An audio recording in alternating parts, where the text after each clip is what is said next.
Indo British advanced pain clinic నొప్పి మాయం surgery దూరం ఫర్ అపాయింట్మెంట్స్ 9155515563.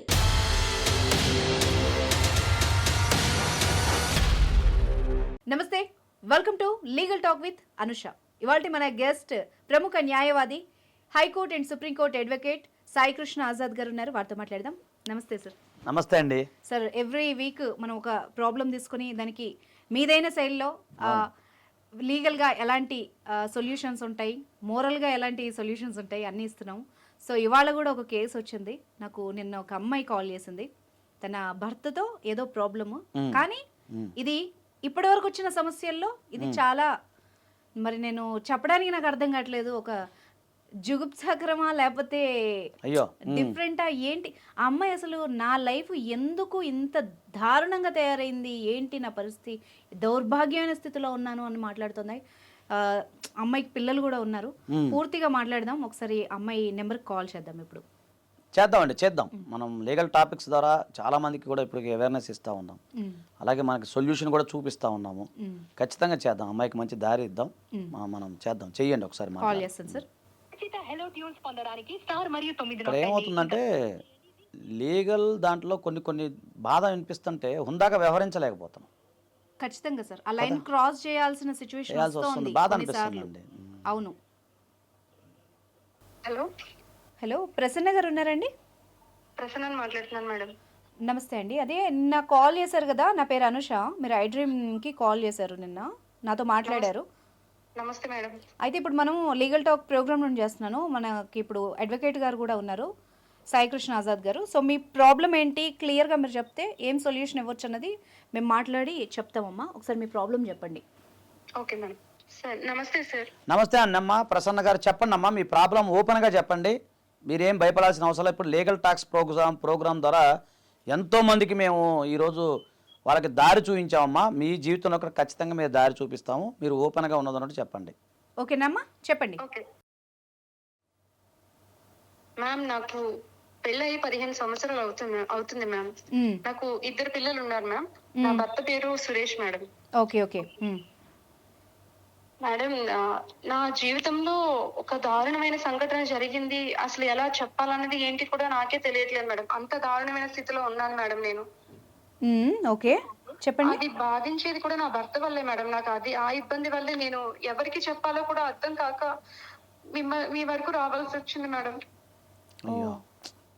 అంటే 15 ఏళ్ళు అయిందన్నారు కదా పెళ్ళై? అవును మేడం. ఎందుకు, ఏంటి ఇప్పుడే ప్రాబ్లమా లేకపోతే మొదటి నుంచి ఆ వ్యక్తి అలాగేనా? లేదు మేడం, మొదట్లో చాలా బాగుండే మేడం.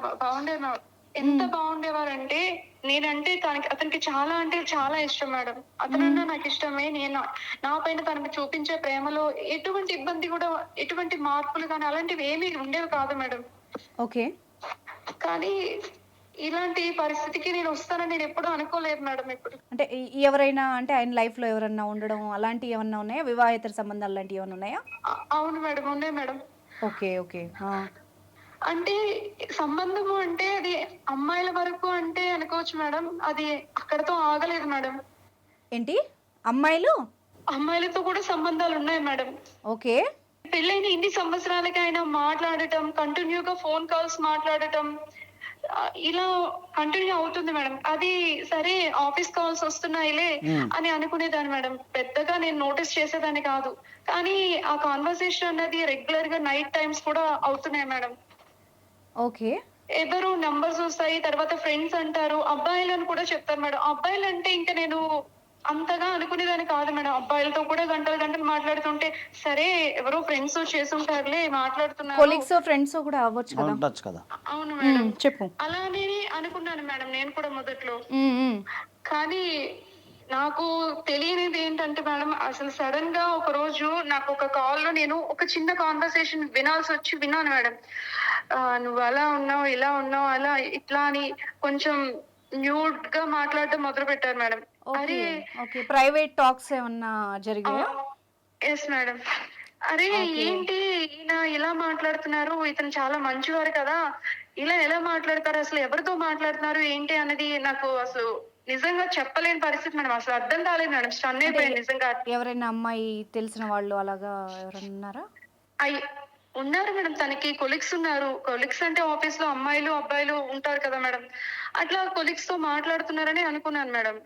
కానీ ఇలా అసలు ఎవరితో మాట్లాడుతున్నాడో చెప్పు ప్రసన్న, నాకు ఇక్కడ ఆ టెన్షన్ పెరిగిపోతుంది. ఇప్పుడు అమ్మాయిలున్నా సరే అంటున్నావు, అబ్బాయిలు అన్నయ్య కూడా సరే అంటున్నాడు ఆయన. ఏంటి అసలు ప్రాబ్లం ఏంటి ప్రసన్న? మేడం అతను సెక్షువల్ గా అబ్బాయిలతో కూడా సంబంధం ఉంది మేడం. నిజమా? అవును మేడం, అబ్బాయిలతో? అబ్బాయిలతో. అయ్యయ్యో, అంటే పొరపడుతున్నావా ప్రసన్న? నిజమా? నీకు కన్ఫర్మేషన్ ఉందా? ఉంది మేడం, ఉంది కాబట్టి మేడం నాకు ఈ పరిస్థితి. ఎలా తెలిసింది ప్రసన్న నీకు? అంటే మా అపార్ట్మెంట్ లోనే ఒక అబ్బాయి ఉన్నాడు మేడం. ఓకే. అబ్బాయి చిన్న ఏజే, అంటే ఆ అబ్బాయికి ఫోన్స్ చేయడం, ఆ అబ్బాయితో మాట్లాడడం, ఇట్లా అంటే సేమ్ అపార్ట్మెంట్ అనుకున్నాను కానీ మేడం ఆ అబ్బాయితో అఫైర్ ఉండడం, ఆ అబ్బాయి చాలా మేడం అసలు ఆ అబ్బాయి సెక్షువల్ గా ఆ అబ్బాయితో అట్లా ఉండాలి ఇట్లా ఉండాలి మాట్లాడడం, కలవడం, సెక్షువల్ అఫైర్ కూడా ఉంది మేడం అతనితో. అది నాకు ఎందుకు కన్ఫర్మ్ అయింది అంటే ఆ అబ్బాయి సూసైడ్ చేసుకున్నాడు మేడం. అయ్యో అయ్యయ్యో, మేడం ఆ సూసైడ్ నోట్ లో మా ఆయన పేరు కూడా రాశారు మేడం. చిచ్చి, అబ్బా. ఇంకేం చేయాలో కూడా నాకు అర్థం కాలేదు మేడం. ఆ సుసైడ్ నోట్లో ఏమని రాశారమ్మా? ఏమని దొరికిందా లెటరు? ఆ లెటర్ లో సురేష్ నన్ను ఇట్లా పెళ్లి చేసుకుంటాను అన్నాడు, అయ్యో. నాతో సంబంధం పెట్టుకున్నాడు, ఇప్పుడు సడన్ గా నన్ను చేసుకోనంటున్నాడు. అబ్బాయి రాశాడా? అబ్బాయి రాసి చచ్చిపోయాడా ఇదంతా? అవును మేడం. అయ్యయ్యో, అబ్బాయి పెళ్లి చేసుకుంటా అని చెప్పి రాసి. మీ ఆయన ఆ అబ్బాయిని పెళ్లి చేసుకుంటా అని మోసం చేసి శారీరకంగా వాడుకున్నాడు, ఇదే నన్ను చెప్పాలనుకుంది? అవును మేడం. అమ్మ బాబోయ్, ఏం ట్విస్ట్ ఇది బాబోయ్, ఎట్లా తట్టుకున్నావు నువ్వు? అమ్మా, ఏం చేయాలో తెలియట్లేదు మేడం. అపార్ట్మెంట్ లో అందరూ ఎలా అంటే అలా చూస్తున్నారు మేడం మా ఫ్యామిలీని. అయ్యో, అతని వల్ల అపార్ట్మెంట్ ఖాళీ చేసి చాలా దూరంగా వచ్చేసాం మేడం. అబ్బా. నిజంగా నాకు ఏం మాట్లాడాలో కూడా అర్థం కావట్లేదు. అబ్బాయిని పెళ్లి చేసుకుంటాం ఏంటంటే ఇది. అంటే ఇప్పుడు ఆయనతోనే ఆ అబ్బాయి, ఇప్పుడు ఆ అబ్బాయి చనిపోయాడు కదా, అంటే ఇప్పుడు ఆ అబ్బాయి మీ ఆయన లైఫ్ లో లేడు కదా, ఇప్పుడు కూడా ఆయన అలాగే ఉన్నాడా? ఉన్నారు మేడం. అతని ల్యాప్టాప్ లో చాలా చూసాను మేడం, న్యూడ్ వీడియోస్, అబ్బాయిలతో యాప్స్ అంట మేడం, అట్లాంటి యాప్స్ లో సబ్స్క్రిప్షన్ కూడా ఉంది మేడం అతనికి. అబ్బాయిలతో? అవును మేడం. అయ్యయ్యో, ఆ అబ్బాయి చచ్చిపోయినా కూడా ఇతను మారలేదండి మరి. ఇప్పుడు కాదండి, చాలా ఎఫెక్ట్స్ ఉన్నాయి మేడం ఇతనికి. అమ్మ బాబోయ్. ఇప్పుడు ప్రసన్న, అంటే ఈ విషయం నీకు తెలుసా, మీ ఆయనకు తెలుసా? తెలుసు మేడం. ఒకసారి ఏంటిది అని అడిగాను మేడం. ఇప్పుడు ఆయన లెటర్ రాశానని చెప్తున్నారు కదండి, పబ్లిక్ బహిర్గతం అయిపోయింది, వాళ్ళు అక్కడి నుంచి ఖాళీ చేశారని చెప్తున్నారు అంటే కదా. మిగిలిన విషయాలు ఆయన ఇంకా కొనసాగుతుంది, అతని లైఫ్, ప్రైవేట్ లైఫ్. అది చెప్పమ్మా ప్రసన్న, చెప్పు. ఉన్నట్టుంది. అడిగాను మేడం, ఒక రోజు అడిగాను మేడం, ఏంటిది మీరు చేసే పని ఏంటి, పిల్లలు ఉన్నారు, మనం ఒక సొసైటీలో ఉన్నాం, ఇది కరెక్ట్ కాదని అన్నాను మేడం. కానీ నీ అవసరం కోసం నువ్వు పెళ్లి చేసుకున్నావు, నీకు పిల్లలు, పెళ్లి నీకు కావాలి, నీకు అవసరం ఉంది, నేను సొసైటీ కోసం నీతో ఉన్నాను, కానీ నేను నా లైఫ్ నేను వదులుకోలేను, దీంట్లో నువ్వు జోక్యం చేసుకోవద్దు అంటున్నారు మేడం. అయ్యయ్యో సార్, బా నేను వినలేకపోతున్నా. ఇది దీన్ని ఏమంటారంటే అమ్మా, మామూలుగా హోమోసెక్స్ అని మీకు చెప్తాను, ఒక లీగల్గా జనరల్గా చెప్తాను. హోమోసెక్స్ అంటే అబ్బాయిలు ఉంటారండి. ఒక మామూలుగా లెస్బియన్స్ అంటే అబ్బాయిలు ఉంటారు, వీళ్ళని బైసెక్సువల్ అంటారు. అంటే బైసెక్సువల్ అంటే వీళ్ళు అమ్మాయిలతో ఉంటారు, అబ్బాయిలతో ఉంటారు. ఓకే, ఈ టైపు ఇతను. అది ఓకే. ఓ పక్క ఏమైనా పెళ్లి చేసుకున్నాడు, పిల్లల్ని కన్నాడు, అతని ప్రైవేట్ లైఫ్ అతను కొనసాగిస్తాడు, అబ్బాయిలతో ఉంటాడు అతను, అబ్బాయిలతో, అమ్మాయిలతో కూడా ఉంటాడు. అయ్యయ్యో. అడగండి, బెడ్రూమ్ లైఫ్ అంతా అతను, ఇప్పుడు పిల్లలు పుట్టారంటే అతను మంచిగానే ఉంటాడు, మగవాళ్ళలాగానే ఉంటాడు. ప్రసన్న, ఇప్పుడు సార్ చెప్పింది నిజమేనా? నార్మల్ గానే ఉండేవాడా నీతో? ఉంటాడు. ఇప్పుడు మేడం ఎటువంటి ఇది లేదు, ఇబ్బంది, అనుమానం రాదు మనకు. అతను నాతో ఉన్న విధానం కూడా నార్మల్ గానే ఉంది మేడం. అతను అదే అబ్బాయితో ఉండి నాతో నార్మల్ గానే ఉంటాడు, బెడ్రూమ్ లైఫ్ అంతా కూడా. అది అతను నా ఉండి మేము చేస్తున్నా కూడా నేను అసలు అతనికి లా ఉంది మేడం, నేను తట్టుకోలేకపోతున్నాను మేడం. వినడానికే ఏదో లాగా ఉంది అసలు నువ్వు చెబుతుంటే. అమ్మ బాబోయ్, ఆ అమ్మాయి ఎంత మనోవేదన. బైసెక్సువల్ అండి వాళ్ళు, చాలా చాలా ప్రసన్న, ఎవరు చెప్పుకోలేని స్థితి. నిన్ను ఎట్లా ఓదార్చాలో కూడా నాకు అర్థం కావట్లేదు. సరే, కొంచెం ఓర్చుకో, ఆ బాధ ఓర్చుకో. అసలు నువ్వు ఏ సొల్యూషన్ ఎక్స్పెక్ట్ చేస్తున్నావు? అసలు మీ ఆయన ఏమంటున్నాడు ప్రస్తుతానికి, ఏమంటున్నాడు? అతను మారని అంటున్నారు మేడం. అయ్యో, మారేదంట. నాకు పిల్లలు చిన్నవాళ్ళు మేడం, పిల్లలు అమ్మా. పెద్దవాళ్ళు అవుతున్నారు, వాళ్ళకి అన్ని తెలుస్తుంది. ఇప్పుడు నేను ఏం చేయాలో తెలియట్లేదు. ఎవరికైనా చెప్దామన్నా కూడా ఉంటున్నావు కదా అని అలా ఎలా రివర్స్ లో నన్ను ఏమైనా అంటారని భయం వేస్తుంది మేడం. నమ్మరు నాకు ఇప్పుడు ఎటు వెళ్ళాలో అర్థం కావట్లేదు మేడం.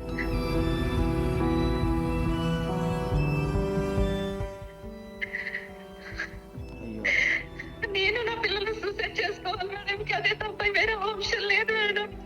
ప్రసన్న, ఇది సొల్యూషన్ కాదు, తప్పకుండా ఆలోచిద్దాం. వింటే మాకే ఒక రకమైన షాక్ లో ఉన్నావు. ఇప్పుడు ఏం మాట్లాడాలో కూడా అర్థం కాదు, అవును. ఒక స్తబ్దుగా ఉంది. నువ్వు నిజంగా నీ పెయిన్ నాకు అర్థం మైండ్ అవుతుంది. బ్లాక్ అవుద్దండి. సో ప్రసన్న, ఒక పని చేద్దాము. మీ ఆయనతో ఒకసారి కాన్ఫరెన్స్ పెట్టడానికి ట్రై చేయి. ఒకవేళ అక్కడ మీ ఇంట్లో ఉన్నా పర్వాలేదు, ఒకసారి ఫోన్ మాట్లాడించు. మామూలుగా నువ్వు ఇప్పుడు ఫోన్ కాన్ఫరెన్స్లో పెడితే కనుక మమ్మల్ని ఒకసారి మ్యూట్లో పెట్టేసి, నేను మ్యూట్లో పెడతాను, చెప్పకుండా ఎంతో మాట్లాడు.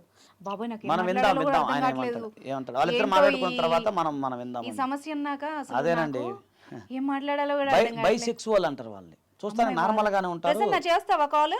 చేస్తున్నాను మేడం. చేయి, నేను మ్యూట్లో మీట్లో పెట్టుకుంటాను. పడి వింటా ఉంటాం వాళ్ళిద్దరు మేము కన్వర్సేషన్ వింటాము. నువ్వు నార్మల్ గా మారుతావా లేదా అన్నట్టుగా అడిగి ఆ, చూడు. అసలు అతను మాట్లాడదాం. ఒపీనియన్ తెలిసాక సార్తో మాట్లాడిద్దాము, సరేనా?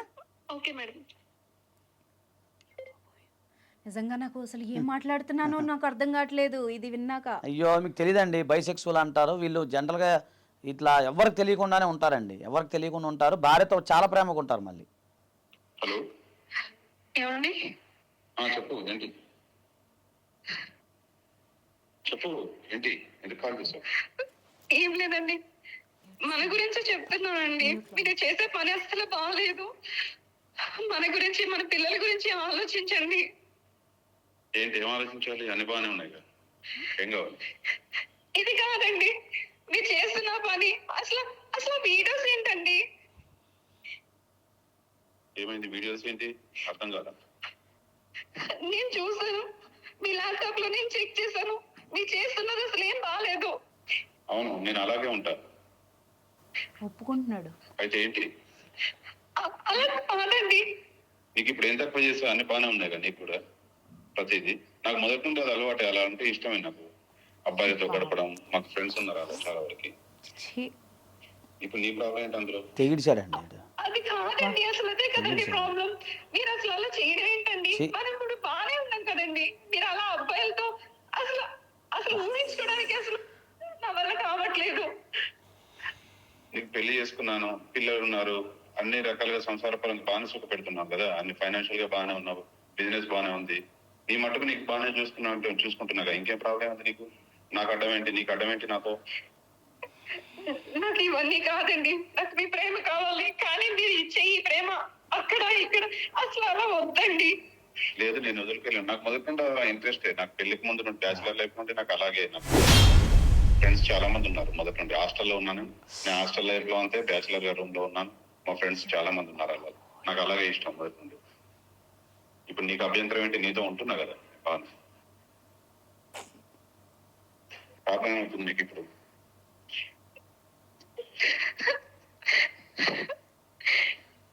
తీసుకోండి, లైన్లో తీసుకోండి. మీరు అలానే అంటే నేను పిల్లలు ఏమైపోవాలి? నేనైతే మాట్లాడలేను. నేను మ్యూట్ ఆఫ్ చేసి ఇస్తాను. ఇప్పుడు ఎట్లా నేను దాన్ని వదులుకోగలను? నేనైతే నేను మాట్లాడలేను మాట్లాడతానండి. అసలు. ఇప్పుడు చెప్పండి నాకు అబ్బాయిలతో. డైరెక్ట్ తీసేసుకోండి సార్. ఆయన మరీ తెగించి అమ్మాయి బాగా ఇదైపోయింది పెళ్లి అసలు. చేసుకున్నా నీకు బాగా చూసుకుంటున్నాను కదా, అన్ని ఫైనాన్షియల్ గా అన్ని సపోర్ట్ చేస్తాను అని బాగుంది. నాకు అది ఇష్టం. నాకు దానికి వాటి చెప్పొద్దు. నీకు ప్రాబ్లం ఏంటి నా దాంతో? అలా. మాట్లాడేసేయండి సార్, నాకు అలా అంత అంటేనే అవసరం ఇష్టం. లేదు. అంత వినడానికి అసహ్యంగా ఉంది. హలో, హలో, నా పేరు సాయి కృష్ణ ఆజాద్, అడ్వకేట్. మేము లీగల్ టాక్స్ ప్రోగ్రామ్ నుంచి మాట్లాడుతున్నామండి. మీ ఏంటి చెప్పు? ఏం చెప్పు ఏం చెప్పండి సార్, మర్యాదగా మాట్లాడండి. ఫస్ట్ చెప్పేది వినండి. మీరు లీగల్ ట్యాక్స్ అని నాకేం తెలుసు అండి. మీరు ఎవరో నాకు తెలియదు. అవునండి, అదే చెప్తున్నాను, ఎక్స్ప్లెయిన్ చేస్తున్నా కదా. చెప్పండి. మీ భార్య ఆమె మాకు అప్రోచ్ అయ్యారు. సో మీ యొక్క వ్యవహారం మొత్తం మాకు తెలుసు, మేము వింటున్నాం. అయితే ఏంటంటే ఆమె యొక్క బాధని ఆమె ఎవరికి చెప్పుకోలేక, మీకు విషయం తెలుసో లేదో, ఆమె ఇందాక ఒక మాట ఏమన్నారంటే మాతో, మేము సుసైడ్ చేసుకునే థాట్స్ మాకు వచ్చేస్తున్నాయి అంటే, మా పిల్లలతో సహా చచ్చిపోతా ఉంటుంది అని అంటున్నారు. సో ఇక్కడ ఏంటంటే ఒక భారత రాజ్యాంగం ప్రకారం జీవించే హక్కు అనేది అందరికీ ఉంది. సో మీరు చేసే ఈ పనుల వల్ల ఒక కుటుంబం రోడ్డున పడే అవకాశం ఉంది. కాబట్టి మేము మీకు ఏదైతే ఉందో అది మొత్తం అసలు మీ ప్రాబ్లం ఏంటో తెలుసుకొని ఏంటి వింటున్నారా? ఏం చేసామండి చెప్పండి. అది మేము మా లైఫ్ బాగానే ఉంది. మీ లైఫ్ బాగుంటే ఇక్కడ దాకా ఎందుకు వస్తుందండి? మీ ఆవిడ అసలు కాల్ ఎందుకు చేసింది బాగుంటే? సురేష్ గారు వినండి, సురేష్ గారు గారు గారు వినండి ఫస్ట్. కాదండి, ఇప్పుడు ఆమె లైఫ్ బాగుంటే సంసారం అంతా బాగుంది అంటే ఎందుకు వస్తారు మా దగ్గరికి? పబ్లిక్లోకి ఎందుకు వస్తారు? మాకు మహిళ బయటకు ఎందుకు వస్తుంది? సంసారం గుట్టు ఎందుకు బయట పెడతారు? మీకు బాగుందేమో, ఆవిడకి బాగాలేదు. అలా కాదండి, మీరు ఒక్కటే ఆమె ఎందుకు చెప్తుంది? ఆమె ఏం చెప్తుంది? ఒక ఆయన చనిపోయాడు, ఒక పిల్లోడు మీ వల్ల చనిపోయాడు అంట కదా? అవునండి, అవును. మరి మీ వల్ల చనిపోయాడు, మీరు పెళ్లి చేసుకుంటానంటే ఒక సూసైడ్ లెటర్ దొరికింది, అదే నేను చెప్పారు కదా. అవును, పెళ్లి చేసుకుంటానన్నాను. అవును, నాకు అది ఇష్టం. అలా ఎవరిని? అబ్బాయిని? అవునండి, నాకు అది మొదటి నుండి ఉంది. నాకు అలా ఇష్టం అది.